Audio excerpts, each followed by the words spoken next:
야곱과 에서의 엇갈린 운명에 관한 이야기가 오늘 본문에 들어 있습니다. 야곱과 에서는 어떻게 해서 그렇게 엇갈린 운명의 삶을 살게 되었을까? 야곱과 에서에 대해서 살피기 전에 먼저 야곱과 에서의 아버지 이삭에 대해서 한번 살펴보고자 합니다. 이삭은 그의 아버지 아브라함이 100세 때 낳은 아들이었습니다. 결혼하고 나서도 수십 년의 세월이 지나고 또 하나님으로부터 약속을 받고 난 다음에도 25년이라고 하는 긴 시간이 지나고 난 다음에 어쩌면 천신만고 끝에 얻은 아들, 그의 나이 100세 때, 비록 오래 살던 시절에 그리고 아브라함이 175세에 죽기는 했지만 그 당시에 100세의 나이도 결코 적지 않은 노년의 나이입니다. 그때 얻은 아들이었으면 어떻게 키웠을까요? 여러분이 정말로 한 40, 50대가 가지고 없던 자식이 태어나면 그 자식 어떻게 키울까요? 진짜로 금이야 오기야 애지중지 들면 날아갈까 이렇게 키우지 않겠습니다. 그렇게 철저하게 부모의 특별한 사랑을 받으며 커가는 아들. 대체적으로 우리에게도 역시 누뚱이라고 하는 아들이 있습니다. 누뚱이들이 가지는 공통적인 성향은 어떤 것이던가요? 특별한 애지중지하는 사랑을 받기도 하지만 그 누뚱이를 태어나서 자라나는 아들 가운데 아주 특별하게 막 굉장히 용감무쌍하고 굉장히 활달하고 씩씩하고 이런 아이들이 그렇게 많지는 않습니다. 대체적으로 늦게 태어난 막둥이가 또 늦둥이라고 하게 될 때 그 아이들은 유약하기가 쉽습니다. 그래서일까요? 그의 나이 20대 때 생각하지도 못했던 한 사건을 경험하게 되는데 우리가 이미 살폈던 모리아산의 사건입니다. 이삭의 나이가 이미 20세를 넘었던 20대 혈기왕성한데 어느 날 갑자기 아버지가 야 저기 가서 하나님께 제사 좀 드리고 오자 하면서 가릅니다.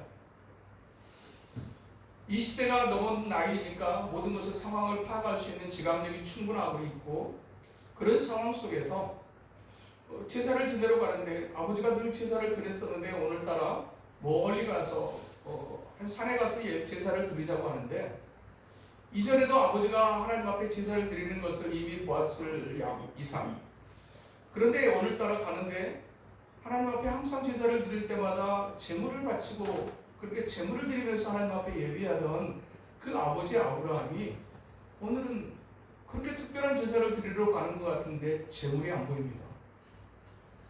불과 나무는 있는데 아버지 제물은 어디 있습니까?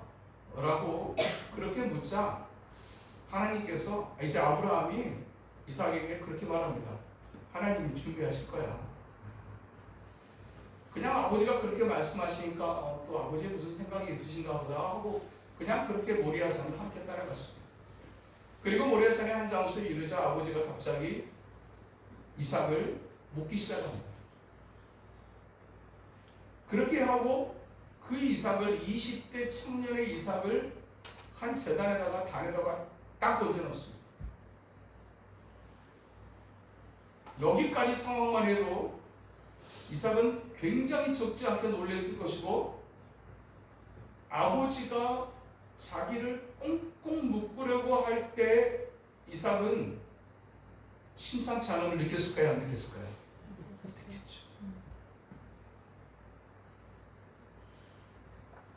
그때 아버지의 나이가 120살이 넘은 때입니다.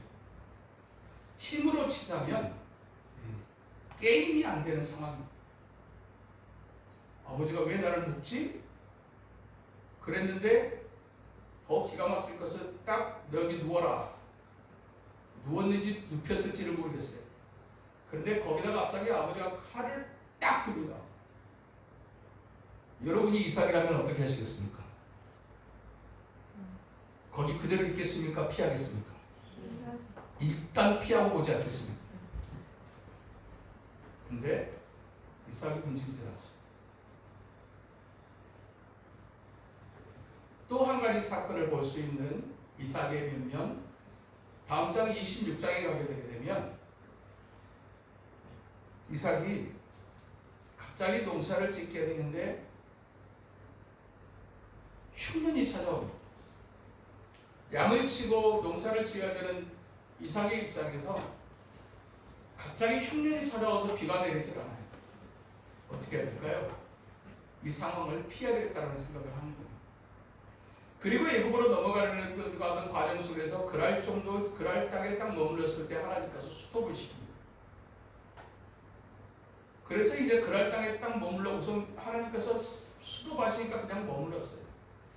그런데 그 땅에 이 그랄 땅은 블레셋 땅이었어요. 블레셋 땅의 왕이었던 아비멜렉을 생각하지 않을 수 없었던 이삭. 그가 원래 머물렀던 땅이 아니고 낯선 이제 다른 타지로 가가지고 있는데 갑자기 들었던 생각 하나, 큰일 났다. 그 큰일 났다는 뭐냐면 자기 아내 리브가를 사람들이 욕심낼지 모르겠다는 것입니다. 아브라함이 이방 땅으로 갔다가 애굽 땅으로 갔다가 그랬던 것처럼 아내 리브가를 생각해 보게 될 때 사람들이 내 아내를 인해서 나를 가만두지 않을 수도 있다는 생각이 순간 들었던 겁니다. 부전자전이라는 말이 있어서 그랬는지 모르겠습니다. 그의 아버지와 똑같이 혹시 그런 일이 생기게 되면 내 아내라고 하지 말고 내 여동생이라고 합시다. 한 가정을 이루고 또 한 가정에 남자로서의 이제 모습이라고 하는 것이 분명하게 있습니다. 남자는 그래도 그래야지, 한 가정의 가장은 그래도 그래야지라고 하는 우리 나름의 생각이 있어요. 그런데 그런 어떤 기대와는 정말 다른 이삭의 반응, 여기에서 그 사람의 면면을 한번 볼 수 있어요. 또 한 가지로 21장 후반에 가게 되게 되면 이제 다투는 사건이 하나가 등장을 합니다. 그 당시에는 오늘날과 같이 우물을 파는 어떤 그런 좋은 기술이 없었던 때였고, 특별하게 중동이라고 하는 팔레스타인 지역에서 우물 하나 파는 일은 결코 쉬운 일이 아닙니다. 우물 하나를 파내려가는데 그냥 몇 미터 파면 나오는 우물이 아닙니다. 몇십 미터 정도 내려가게 되게 되면 나오는 그런 우물이 아닙니다. 하나의 우물을 파려면 얼마나 많은 공이 들어가야 되고 힘이 들어야 되고, 또 요즘과 같이 이제 지하수를 볼 수 있는 어떤 그런 기기가 있는 때도 아니어서 그냥 파놓고도 우물을 발견하지 못하는 경우들이 허다한 상황 속에서 우물 하나를 얻는다라고 하는 것은 그것은 굉장한 수고를 동반하는 겁니다. 그렇게 해서 우물 하나를 팔았는데 사람들이 그 우물로 인해서 다투기를 시작해요. 그리고 다투는 것을 뛰어넘어서 그 우물을 빼앗아 버리려고 해요. 또 어떤 경우에는 그렇게 천신만고 가운데 우물을 파놨는데 그 우물을 메워버리려고 해요. 여러분이 그 입장이라면 어떻게 하겠습니까? 아무리 착하고 순한 사람이라도 가만히 있기가 쉽지 않아요. 그런데 그와 같은 상황이 한 번도 아니고 두세 번 이상 되어지는 이 상황이 반복되어집니다. 그런데 그 상황 속에서 이삭의 행동은 그냥 우리가 포기하자. 그냥 주자. 또 파자. 이거 아무나 할 수 있는 일이 아닙니다. 우리가 이것을 그냥 좋은 표현으로 긍정적으로 얘기하게 되면 온유하구나 라고 말을 표현할 수 있을지는 모르지만, 그냥 일반적인 상황으로 본다고 하게 되면 이 사람의 이 이삭의 성향을 보게 되게 되면 환경적으로도 그렇뿐만 아니라 그가 자라나서 일어났던 사건 속에서 그가 행동했던 그 행동을 보게 되게 되면 그는 굉장히 마음이 여린 사람입니다. 그리고 소심하기까지 한 사람입니다. 그리고 더 나아가서 그는 부딪히는 걸 굉장히 싫어하는 사람입니다. 차라리 내가 손해보고 내가 억울해도 그냥 싸우지는 말지. 그냥 그래서 그렇게 어려운 그리고 그렇게 가치가 있는 우물가지라도 포기해버리는 사람, 이 사람이 이삭이었습니다. 우리 각자에게 자기 성격이라고 하는 것이 있어요. 여러분의 성격 마음에 드십니까? 안 드십니까? 나는 이런 성격이 너무 마음에 들어. 나는 이런 내가 너무 좋아. 자기가 특별한 사람을 제외하고 자기의 성향과 성격을 다 좋아하는 사람이 많지 않습니다. 저도 제가 싫을 때가 참 많습니다. 이럴 때 좀 이랬으면 좋겠는데 그게 잘 안 되는 제 자신이 싫을 때가 참 많습니다. 사람이 똑같은 사람이라고 하게 되게 될 때 이삭도 어쩌면 그러지 않았습니다. 그래, 아버지한테 대들지 않은 건 잘한 거지. 그런데 그랄 땅에서 블레셋 왕의 아비멜렉이 무서워가지고 여보, 당신 내 마누라라고 하지 말고 여동생이라고 합시다 라고 얘기를 했었을 때 그 이삭은 어떤 마음이었을까요? 스스로 그렇게 말을 했고 정상적인 사람이라면 너무 창피하고 너무 미안하고 그러는 자신이 참 속상하고 싶어요. 다투는 거 싫어. 그냥 내가 그냥 가고 말지. 내가 그냥 손해보고 말지. 그러면서도 왜 이삭이 자기가 내가 그거 어떻게 얻었는데 내가 그 우물을 어떻게 파냐 그리고 이게 한두 번이야? 내가 언제까지 이래야 되라는 생각이 이삭에게 있었을까요? 없었을까요? 있었어요. 자기가 참 싫었을 거예요. 그러던 중에 그의 나이 60세에 정말 기도하는 가운데 자식을 낳았는데 쌍둥이가 태어나요. 그리고 딱 쌍둥이를 낳고 나서 보니까 두 녀석의 성향이 완전히 달라요. 한 녀석은 아주 살결이 붉고 털이 아주 많은, 그러니까 생긴 것이 그냥 시큼해가지고 그냥 또 성격과 성향도 보니까 밖에 나가서 사냥하는 거 굉장히 좋아하고 그리고 또 나가서 짐승도 잘 잡아와요.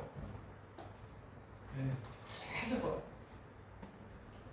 소심한 자기 성향과 성격이 정말 마음에 들지 않았는데 딱 자식을 낳았는데 자기하고 완전 정반대 성향을 가진 아들이 딱 태어났어요. 마음에 들었을까요? 안 들었을까요? 마음에 들지. 나 같은 자식 말고 조금 그냥 좀 나같지 않은, 사람은 본성적으로 자기와 다른 기질과 성향을 가진 사람에게 매력을 갖거든요. 여러분의 남편이 아마 그런 사람이었을지 모르겠어요. 자기에게는 없는 저 사람은 괜찮겠다. 저 사람이랑 살면 좀 괜찮겠다. 그래서 키 작은 사람은 키 큰 사람 좋아하고 키 큰 사람은 키에 별로 상관없고 이렇게 되는 거죠. 저 사람이면 괜찮아. 자기와 다른 성향의 사람에게 매력을 느끼기 쉬운데 이삭의 입장에서 딱 보게 되게 될 때 아들 에서가 이게 나랑 완전히 다른 사람. 반대로 야곱을 딱 봤는데 아이고 그런 건 나보다 더 심하네 이런 사람. 그런데도 또 여기 또 자기하고 다 똑같은 것 같으면 또 왠지 또 다른 또 그런 점이 또 있어요. 그런데 딱 두 쌍둥이 아들을 딱 놓고 봤었을 때 진짜로 마음에 드는 아들은 자기와 같지 않은 에서였어요. 그래서 에서가 참 마음에 들고 에서가 사냥한 고기를 가져올 때마다 너무 든든한 거죠. 야, 아들아 멋지다. 야 오늘 고기 진짜 맛있다. 이러면서 알았어요. 이 반면에 똑같은 두 아들을 낳았는데 하나는 완전히 상남자고 하나는 한 녀석은 둘째인데다가 유독 성격이 조용합니다. 형처럼 좀 집 밖으로 좀 나가고 그래도 좀 남자인데 너도 좀 형처럼 좀 밖에 좀 나가고 좀 사냥도 좀 해보고 좀 이랬으면 좋겠는데 엄마 나 그런 거 싫어. 그냥 나 엄마랑 있는 게 좋은데 엄마 오늘 뭐 먹을까? 내가 한번 해볼까? 이러고 있습니다.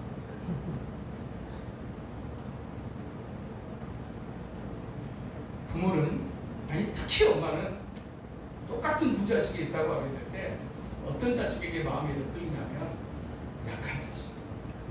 약한 자식. 누가 남자 고시를 좀 해야 돼. 그렇게 살아서 형 좀 봐라.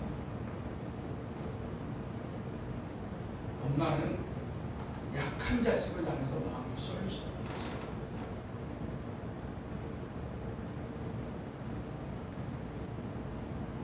그런데다가 거기다가 하나님께서 이 두 쌍둥이를 낳고 있었을 때 너무 안에서 싸워가지고 기도했더니 하나님께서 생각하지도 못했던 말씀을 주셨는데 큰 자가 작은 자를 숨길 것이라고 말씀하셨어요.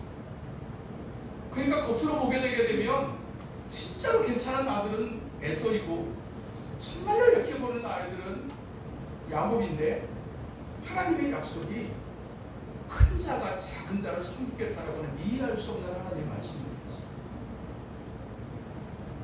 한 부분으로는 애잔한 마음, 한 부분으로는 하나님의 약속에도 말미암는 기대가 있고, 왜 이 말씀을 에서와 야곱부터 하기 전에 이 말씀을 드리느냐, 이걸 살펴느냐면 오늘 보면 28절에 보시면 이삭은 에서가 사냥한 고기를 좋아하므로 그를 사랑하고 리브가는 야곱을 사랑해요. 부모가 자식 똑같이 사랑하기 마련인데 아버지 이삭이 유독 에서를 사랑했던 이유, 그것을 살피고자 합니다. 왜 똑같은 자식인데 리브가는 야곱을 더 사랑했어? 하나님의 약속 빼고 그냥 인간적인 측면에서 보게 되게 될 때 이삭은 에서를 사랑할 수가 없었어요.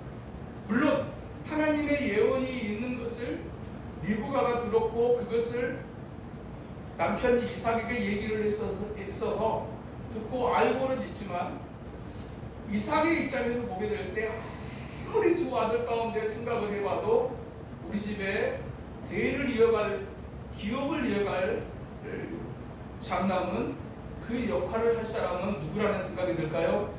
에서가 되죠. 이 시대가 어떤 거냐면 이런 겁니다. 내가 가지고 있는 것이 적지 않게 많이 있는데 이걸 이제 우리 아이들한테 물려줘야 되는데 이걸 잘 관리할 사람이 누굴까를 생각하는 거죠. 그 측면에서 보게 되게 될 때 이 아이가 너무너무 멋지게 생길 뿐만 아니라 능력이 있어요. 이때가 어느 때입니까? 수령으로, 농경으로 생활을 할 때입니다.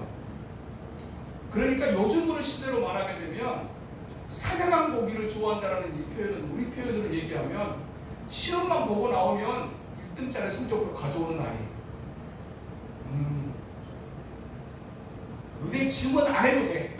그냥 그 성적으로도 충분해. 네. 나가기만 하면 시험만 보게 되게 되면 엄마 땅 내놨는데 실망시키는 법이 없어. 딱 요 아들이 애송입니다.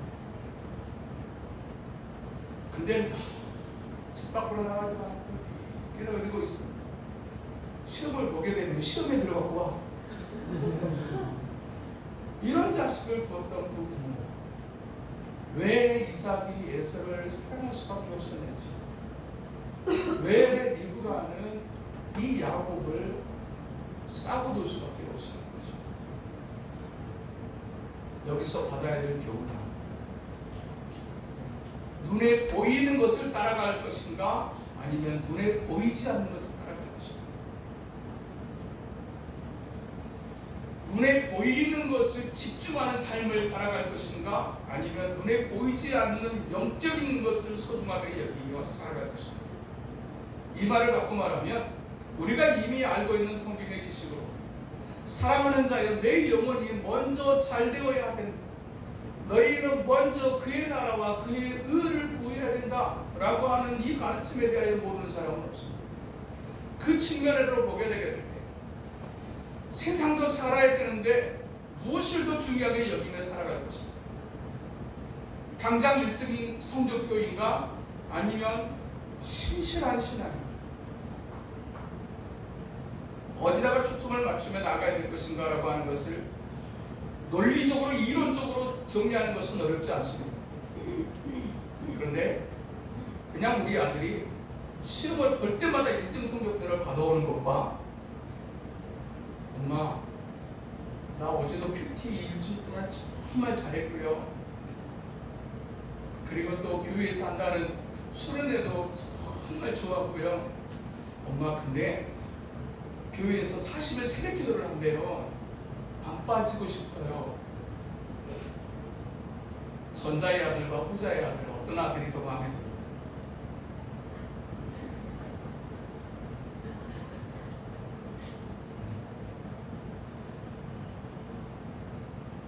이러는 나라 영혼이 잘 돼야 돼. 그의 나라와 그의 의를 구하는 삶을 살아야 돼 라고 하는 걸 너무 잘 알아. 그런데 성적표가 형편이 없어. 볼 때마다 시험 들어가고 와. 근데 하나들은 볼 때마다 1등 들고 와. 상장 들고 와. 어떤 선택을 할 것인가? 무엇을 따라갈 것인가? 이 부분을 바꿔 말하면 1등 성적표를 받아오는 아이가 좋은 대학에 들어간다고 하는 것은 너무나 당연해 보여요. 좋은 대학에 들어가는 것이 중요한 이유는 졸업하고 난 다음에 좋은 삶을 보장해 주는 것이기 때문에 자녀 잘 되는 것, 자식 잘 되는 것, 행복하게 사는 것 싫어하는 부모가 하나도 없듯이 모든 부모의 본성은 눈에 보이는 대로도 잘 됐으면 좋겠다. 그런데 영혼이 잘 되는 것과 눈에 보이는 현실적으로 잘 되는 것 신앙은 나중에 더 좋아질 수 있지 않을까요? 그러나 고등학교 때는 더 없잖아요. 학교 가는 것도 역시 내가 있는 거잖아 라고 얘기해요. 어떤 비밀을 치는 것인가?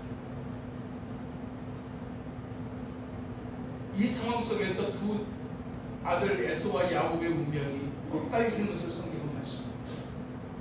분명하게 장남이었고 세상적으로 인간적으로 본다고 하게 되면 나무랄 데 없는 아들 에서였는데 왜 에서는 그 놀라운 기회 앞에 멀어지는 인생이 된 것일 수밖에 없습니다.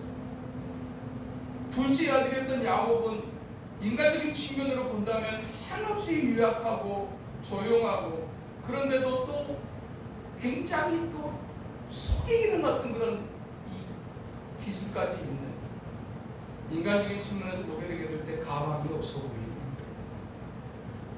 그런데 두 사람의 운명이 완전히 갈립니다.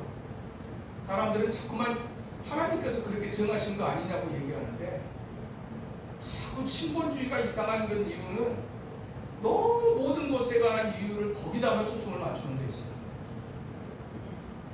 그 하나님의 계획을 알았다라고 하는 그것을 기록된 걸 보았다는 이유만으로 거기다가 그냥 다 그냥 맞추면서 그래서 그렇게 된 거 아닐까요? 라고 얘기를 해요. 주님께서는 우리에게 엄밀하게 이렇게 말씀하세요. 내가 너희 앞에 생, 사, 화, 복을 너희에게 두었노니 라고 말씀하세요. 생명과 죽음이 화와 복이 너희 앞에 있다. 너희가 선택하라고 말씀하세요. 선택할 수 있는 자유와 그 자신의 선택에 대한 책임을 져야 되는 인생으로 하나님께서 우리를 창조하시고 늘 그렇게 우리의 선택을 따라 살아가도록 또 그 선택에 따른 결과를 자기가 책임지는 인생을 살아가도록 하나님 우리를 만드셨다고 말씀하세요. 그 하나님께서 만드시는 본연의 하나님의 의도와 하나님의 만드심에 대한 이해를 가지지 않은 채 자꾸만 하나님에 대해서 하나님께서라고 하는 표현으로 자꾸만 자기가 해야 될 자기에게 주어진 그것에 대해서 등한히하는 보면 우리 얼마나 많은 잘못된 신학이 우리 안에 있는지 특별하게 합동측에 특별하게 보수측에 인서 신앙생활 하시는 분들에게 있는 병폐와 같은 잘못된 어긋난 신학. 이 상황 속에서 어쩌다가 에서는 그렇게 좋은 기회를 받았음에도 불구하고 그렇게 하나님의 아름다운 계획 속에서 탈락하는 인생이 되었습니다.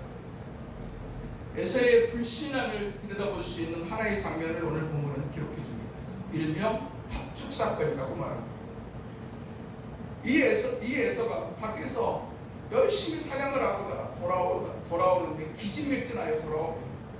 그런데 돌아오는데 야곱이 마침 팥죽을 쓰고 있습니다. 그런데 야곱이 마치 팥죽을 쓰고 있는 것처럼 보여지지만 사실은 야곱의 인생에 대해서 우리가 어느 정도 아는 이 측면에서 보면 야곱은 계획적이에요. 형이 올 때 보면 항상 지체 갖고 오더만 항상 배고파고 오자마자 하는 일은 냉장고 여는 것이고 엄마 먹을 거 없어 라고 하는 거죠. 그걸 너무너무나 잘하는 이 야곱은 다 계획적으로 팥죽을 쓰고 있어요. 그리고 이제 딱 그의 생각대로 형이 딱 오자마자 와 뭐냐? 야 한 그릇 얼른 주라. 그렇게 할 걸 예상하고 있었고 예상대로 에서는 그렇게 행동했어요. 딱 그렇게 하자 형 잠깐 내가 이거 주면 형 나 뭐 줄 건데 뭐 줄까? 장자권 어때? 이렇게 얘기했어요. 야 내가 지금 죽게 생겼는데 그게 뭐 그래 너 가져 이렇게 훌떡 먹어버렸어요. 여기에서의 성경은 이 에서의 행동에 대해서 34절 후반에 이렇게 기록합니다. 에서가 장자의 명분을 가볍게 여김이었다. 사람의 행동 속에는 그 사람의 내면이 담겨져 있어요.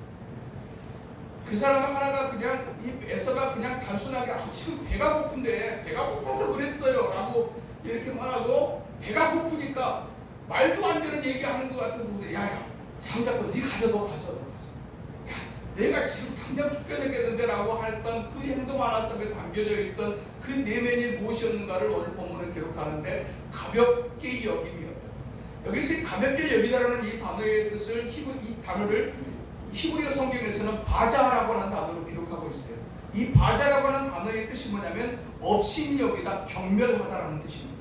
그 말은 무슨 얘기냐면 장자권이 갖는 영적인 의미에 대해서 굉장히 가볍게 생각해 보이고 심지어는 우리 성경에는 가볍게 여겼다고 말하지만 더 원문의 의미를 듣다 보면 업신여기다 경멸하다라는 뜻까지 얘기하고 있어요. 장자권이라고 하는 것은 부모의 재산을 상속받는 것의 의미를 뛰어넘어서 특별하게 이삭의 가정에서의 이 장자권은 믿음의 조상이었던 할아버지 아브라함이 있었던 하나님의 약속이 그리고 그의 아버지에게 이어졌던 하나님의 약속이 그의 다음의 후손을 향해서 이어져 가고 있다는 것은 굉장히 영적인 중요한 의미가 담겨져 있어요. 그럼에도 불구하고 이 에서는 그것에 대해서 별로 그렇게 중요하게 생각하지 않았어요. 어느 정도로 아이고 그치 경멸하다. 네. 진짜 그만 좀 얘기하세요. 신앙에서 떠나버린 자녀들이 그런 얘기를 교회 갈래? 교회 가자. 엄마 좀 그만 좀 얘기해. 아니야 진짜로 하나님이 말씀하시고 어떻게 하시면 이제 잔소리 좀 그만하세요 이러듯이 듣고 싶지 않아요. 좀 나 좀 내버려 두세요. 어쩌면 이래 쓴 에서의 모습이 너무나 쉽게 그려집니다. 가볍게 여겼다라는 얘기가 그냥 가벼운 정도가 아니라 없이 이런 거죠. 엄마가 얘기했는데 딱 돌아서 집에 들어가서 자기 방으로 딱 들어가서 이런 거예요. 웃기네 진짜. 신앙생활 해야 돼. 지겹네 지겨워. 죽기고 계시네. 이 상태. 이 사건을 두고 히브리서 12장 16절에서는 이렇게 기록합니다. 음행하는 자와 한 그릇 음식을 위하여 장자의 명분을 판 에서와 같이 망령된 자가 없도록 살피라. 여기에서 이 망령되다라고 하는 이 단어를 영어 성경에서는 godless action이라고 그렇게 기록하고 있어요. 그러니까 godless action, 하나님이 없는 것처럼 행동한,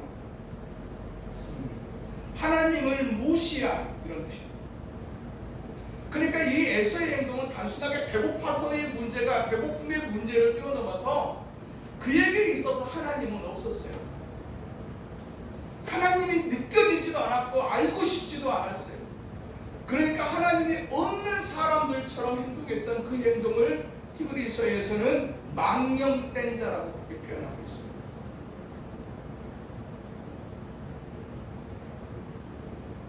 우리의 삶 속에서 신앙이 뒤로 밀릴 때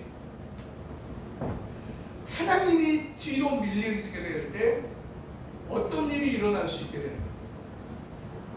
당장 하나님 없이도 좋은 성적도 가능합니다. 하나님 없이도 밖에 나가서 사냥하는 것, 잘하는 것 얼마든지 가능합니다. 그렇게 매력적인 삶 가능합니다.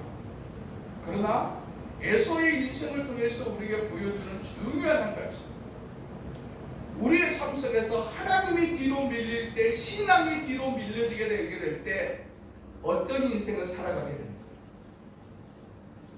이것은 하나님 없이도 오히려 하나님을 섬김으로 인해서 빼앗기는 시간과 정성들을 세상에서 필요한 것을 위해서 집중하게 되게 될 때 얻을 수 있는 것들이 적지 않습니다. 장사를 하더라도 공부를 하더라도 사실 신앙생활을 하기 위해서 우리가 할애해야 되고 희생해야 될 것들이 적지 않아요. 오히려 그것을 하지 아니하고 그 자기가 해야 될 이 땅의 삶 속에서 집중하게 될 때 어떻게 될 수 있는 것, 장사는 주일날 잘 돼요.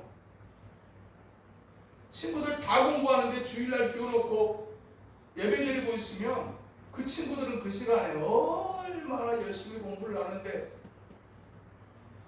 일정한 양의 법칙이라고 하는 것이 있거든요. 물론 그것보다 더 뛰어난 어떤 영적인 원리들도 법칙들도 있지만 물리적인 측면에서 어느 정도의 시간이 채워져야 되는데 그것이 확보되지 않는 채로 뭔가 똑같은 어떤 일들을 치러야 된다고 하게 되게 될 때 수치상으로 나타날 수 있는 것은 너무나 불보듯이 뻔한 상황이죠. 무엇을 선택하며 살 것인가, 무엇을 우선하는 삶을 살 것인가. 당장은 이 말은 무슨 얘기냐면 진짜 잠깐 당장 잘 될 것인가 아니면 진짜로 잘 될 것인가의 문제입니다. 잠깐 서울대 참고 희생하고 포기하고 해가지고 서울대 들어가고 의대 들어가고 자기가 하고 싶은 대학에 들어가서 심지어는 당연하듯이 의사가 되고 심지어는 당연하듯이 좋은 직장에 들어가고 그리고 거기서 또 거기에 걸맞는 여인도 만나 근근하게 시작하는 신혼이 아니라 멋진 집 한 채 가지며 대출 없이 살아가는 인생, 얼마나 부러운 인생이고 또 살고 싶은 인생인지 몰라요. 그런데 그게 진짜 잘된 것일까? 좀 더 지켜보셔야 돼요. 어느 순간인가 그래도 내가 잘 살기만 하면 돼 했는데 부부관계가 심상치 않습니다. 평생 직장이 될 줄 알았는데 어느 순간인가 명퇴를 해야 되는 상황입니다. 인생을 살아보니 젊을 때 한때 잘 되는 것보다 더 중요한 것이 후반이 좋아야 되더라. 동의하십니까? 진짜 지금 당장 잘 될 것인가? 아니면 진짜 잘 될 것인가의 문제. 주님께서 아예 새겨놓으셨어요. 너희는 먼저 그의 나라와 그의 의를 구하라. 그 앞에 뭐라고 말씀해요? 너희는 무엇을 먹을까, 무엇을 마실까, 무엇을 입을까 염려하지 말라는 그 모든 것을 말씀하시면서 너희는 먼저 그의 나라와 그의 의를 구하라. 그리하면 이 모든 것을 너희에게 있게 하실 것을 약속하셨어요.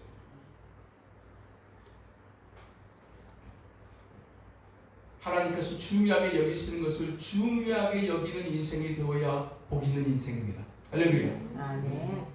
하나님께서 무엇을 중요하게 여기시는가에 초점을 맞추지 않고 내가 지금 뭐가 중요한가에 초점을 맞추는 인생이 에서의 운명과 야곱의 운명을 바꿔놓는다는 것을 우리에게 말씀해 주세요. 에서가 했던 두 번째 잘못이 오늘 우리가 이 성경에 있지 않았지만 뒷장에 26장 34절에 35절에 들어가보면 이렇게 딱 두 줄로 에서가 했던 일들을 기록해주고 있어요. 34절과 35절 에서가 40세 헷족속 부에리의 딸 유딧과 헷족속 엘론의 딸 바스맛을 아내로 맞이하였더니 그들이 이삭과 리브가의 마음에 근심이 되었더라. 에서가 40대에 딱 결혼을 하는데 한 여자가 아니라 두 여자랑 결혼합니다. 한 남자와 한 여자가 아닌 한 남자와 두 여자가 있을 때 인생이 어떻게 되어질 수 있는가. 그런데 이 여인이 다른 사람이 아니고 헷족속이라고 얘기합니다. 헷족속, 우리가 몇 주 전에 살폈던 헷족속은 어떤 족속이라고요? 철기 문명 시대를 열었던 족속입니다. 굉장히 강력하고 풍요로운 족속이었고 그리고 굉장히 그 풍요로운 집안에서 태어나 풍요로운 인생을 사는 매력적인 한 여인을 자기 아내로 맞이한 에스더를 기록해 주는 거예요. 딱 한 가지만 없어요. 하나님만. 신앙은 없어요. 근데 얘가 직장이요. 이 며느리 될 얘가요. 직장이.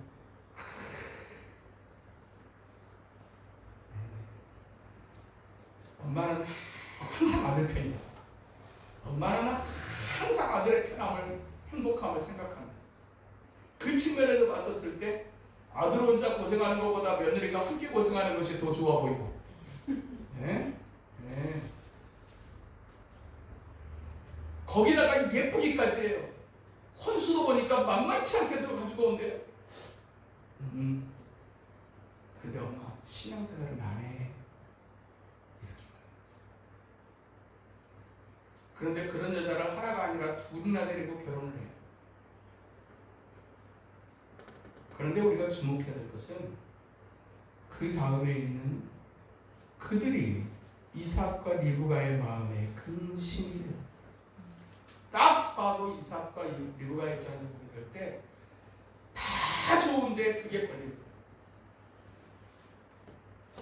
근데 문제는 뭔지 아세요?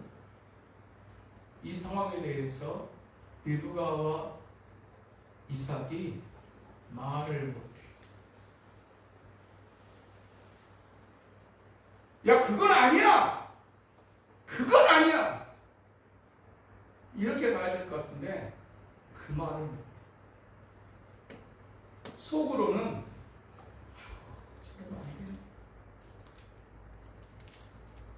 아들들 엄마들은 내 아들은 조금 신앙이 없어도 무슨 며느리는 들어왔으면 좋겠다? 신앙 조금 며느리 없어. 근데 기억하십시오. 딸을 여우려면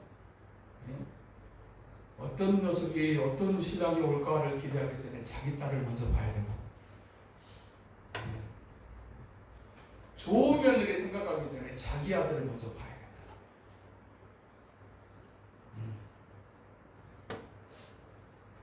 자기 아들 신앙을 불러야죠.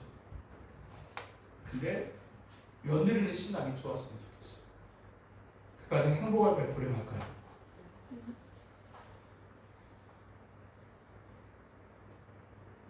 절대로 행복할 수 없어요.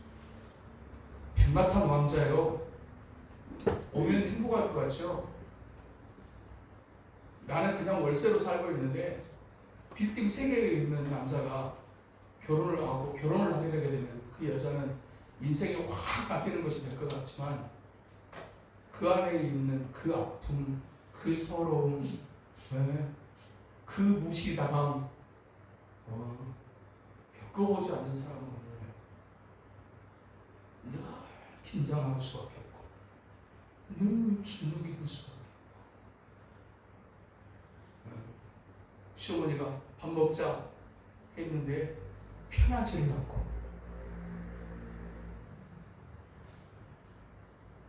끼리끼리 사는 것. 끼리끼리 결혼해요. 백마탄 왕자는 공주가 만나야 되고 공주가 백마탄 왕자를 만나야 돼요. 그래야 그 가정이 그나마 행복해질 수 있어요. 거지 소녀와 왕자가 만나고 행복해질 수 있을까요? 절대로 착각이에요. 에서가 그렇게 멋진 여자를 데려왔어요. 근데 말을 못해. 속으로만 이건 아닌데, 이건 아닌데. 요 상태. 주님은 우리에게 이렇게 말씀하세요. 사무엘상 2장 30절. 그러므로 이스라엘의 하나님 나 여호와가 말하노라. 내가 전에 내 집과 내 조상의 집이 내 앞에 영원히 행하리라 하였으나 이제 나 여호와가 말하노니 결단코 그렇게 하지 아니하리라. 나를 존중히 여기는 자를 내가 존중히 여기고 나를 멸시하는 자를 내가 경멸하리라. 하나님의 존중은 그냥 오는 게 아니라 나를 존중히 여기는 자를 내가 존중히 여기고 나를 멸시하는 자를 내가 경멸하노라. 이삭이 이 놀라운 영적인 계보에서 탈락하게 된 원인을 하나님께서 그렇게 말씀하셨잖아요 라고 하는 이 잘못된 신학을 버려야 됩니다. 왜 이삭이 이 에서가 그렇게 놀라운 하드웨어를 가지고 있음에도 불구하고 이 놀라운 영적 계보에서 탈락하게 되는가의 원인을 이 에서의 행동에서 찾아야 되고, 이것은 오늘 우리가 하나님을 존중히 여기는 삶을 살 것인가 하나님을 경멸하는 인생을 살 것인가, 이것에 따라서 우리 인생이 달라지게 될 것을 말씀하세요. 하나님께서 여러분을 향한 어떤 계획을 가지고 계시는지 여러분 혹시 아십니까? 아는 자가 세상에 단 한 사람이 없습니다. 그건 하나님의 계획이고 하나님의 생각인데 그걸 우리에게 보여주셨을 뿐이에요. 우리가 맞춰야 될 포커스는 하나님께서 에서는 미워하고 야곱을 사랑하셨다라고 하는 요것에 초점을 맞출 일이 아니라, 다만 이런 거기서 말씀하시는 본질적 의도는 이런 야곱을 사랑하셨다는 거예요. 이런 야곱을 사랑합니다. 그래서 그 사실은 우리에게 감사와 감격의 이유가 될 구절인 것이지, 그랬기 때문에 예수가 그렇게 살아가게 됐다라고 이야기하면 안 된다는 거예요. 저는 일정한 부분 우리의 신학이 바뀌어야 된다고 생각합니다. 신본주의 신학에서 조금 더 넓은 관점으로 성경을 이해할 수 있어야 한다고 생각합니다. 왜 예수가 탈락했는가? 그 두 가지 이유로 오늘 본문 25장과 26장. 그래서 그렇게. 두 번째 야곱에서 받게 되는 첫 번째 교훈은, 야곱은 에서에 비하면 게임이 안 되는 사람이었어요. 거기다가 발뒤꿈치 붙잡는 인생, 약탈자를 속이는 자의 이름을 가진 인생, 정말 비겁하고 비열한 인생입니다. 그거 하나 장자권을 얻겠다고 치밀하게 계산하고 있는 야곱을 보십시오. 얼마나 치졸하고. 그리고 박죽 하나 주겠다는데 그걸 이용해가지고 그 말 비교가 됩니까? 말도 안 되는 걸 건네면서 말도 안 되는 걸 요구하는 이 야곱의 치졸함을 보십시오. 세상에서도 그런 친구들은 만나고 싶지 않습니다. 별로 그렇게 같이 어울리고 싶지도 않아요. 그런 사람이 누구는 야곱이었어요. 그런데 야곱이 가지고 있었던 정말 중요한 장점 하나, 이 사람은 단순하게 장자로 내가 권리를 가지게 되면 재산을 더 많이 가질 것이라고 하는 이것을 뛰어넘었어요. 우리 하나님 아버지 때로부터 내려오는 이 영적인 하나님의 약속과 의미가 무엇인지를 알아. 이걸 갖고 싶었던 야곱이었어요. 보이는 것이 아니라 보이지 않는 것에 초점을 맞추며 소중히 여길 줄 알았던 사람. 야곱이 가졌던 장점 하나가 있다면 어쩌면 이게 유일한 장점이 아닐까 싶을 정도예요. 하나님이 소중하게 여기시는 것을 소중하게 여겼더니 하나님께서 그런 야곱을 그렇게 하셨다는 거예요. 마지막 받게 되는 교훈 하나. 좋은 목적, 좋은 의도는 올바른 방법을 통해서 이루어져야 돼요. 에서와 다르게 야곱은 우리 할아버지 때로부터 내려오는 이 신앙의 약속, 신앙과 그 하나님의 약속을 굉장히 소중하게 여기며 그 대열에 나가 있고 싶다라고 하는 거룩한 열망을 가졌던 사람이었어요. 그러나 그것을 얻기 위해서 치르렀던, 행동했던 그 행동은 결코 하나님을 기쁘시게 할 수 없는 것이었어요. 그것의 본질적 내용을 성경은 속이는 것이었다라고 말씀하고 있어요. 이 잘못된 방법 하나를 동원했던 것이 야곱의 인생을 우리가 계속 살피고 있고 살피게 될 것이고, 또 우리가 이미 알고 있는 것처럼 야곱의 인생 고비고비마다 발목을 잡는 일이 뭐였습니까? 속임당하는 거였어요. 외삼촌 라반에게 속임당하고, 나중에는 자기 자식들에게까지 속임을 당하고, 그 잘못된 방법 하나로 그렇게 살았던 그것이 인생의 고비고비마다 발목을 잡히게 되고 평생을 속임당하는 인생. 불쌍하잖아요. 사실은 영적으로 하나님께서 이런 야곱을 사랑하신 거지, 야곱의 인생으로 본다면 진짜 찌질하고 진짜 불쌍한 인생이에요. 그런 야곱이었지만 그래도 중요한 게 무엇인가를 라고 하는 것을 놓치지 않았던 딱 그 한 가지 때문에 미리의 조상의 계열에 아브라함의 하나님, 이삭의 하나님, 야곱의 하나님이 되게 돼요. 우리의 눈앞에 신앙과 현실은 때로 많은 괴리감을 느끼게 하고 현실을 택하자니 신앙이 울고 신앙을 택하자니 현실이 우는 경우가 우리 안에 있을 수 있습니다. 그러나 그럼에도 불구하고 우리는 무엇을 중심하는 삶을 살아야 될 것인가? 이 두 가지 선택에 따라서 내 힘과 내 능력과 내 지혜로 살아가는 인생을 살 것인가? 나는 참으로 부족하지만 하나님이 주시는 은혜와 능력을 힘입는 삶을 살아갈 것인가를 결정하게 되는 두 개의 운명에 대해서 우리에게 말씀하시는 하나님. 너는 어떤 인생을 살고 싶니? 그리고 우리의 자녀들에게 무엇을 유산으로 남겨줄 것인가? 가르치셔야 합니다. 정말로 신앙으로 바르게 세우지 않으면 두고두고 마음속으로 근심하는 인생을 살게 될 것이라고 말씀하십니다. 기도하겠습니다. 거룩하신 하나님 아버지,